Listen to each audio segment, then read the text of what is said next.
In this video, I'll be showing you step by step how to buy sneakers from Stepn. It is super easy to do. So the first thing you need to do is open up your smartphone device, and then from here you'll need to download and install Stepn and then create an account.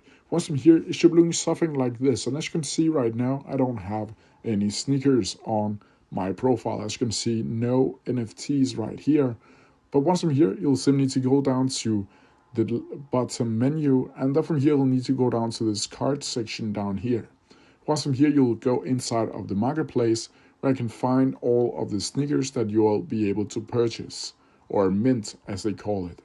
Once from here, you'll need to buy the spikes that you'll need to buy the sneakers for, and to do that you'll simply need to go over here to this plus spike icon right here, and once you click on that, you'll be able to purchase my Stepn spikes. Once from here, you can see you can buy 10, 13, 100, or 300 right here, and you could just click on one and then click buy shark or spike.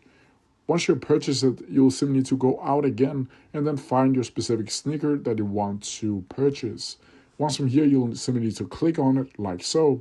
And once from here, you'll be able to see the sneaker right here that is common, a runner, and all of these other information. And to buy it, you'll simply need to click buy now and then click confirm for 77 Stepn spike. Once from here, you'll be able to go out again, and then from here, you'll be able to see that your sneaker will be inside of your sneaker section down here inside of your NFTs. But that's how I do it. If you have any questions about it, please leave them down in the comment section below, and I'll try my best to answer them as quickly as possible. See ya!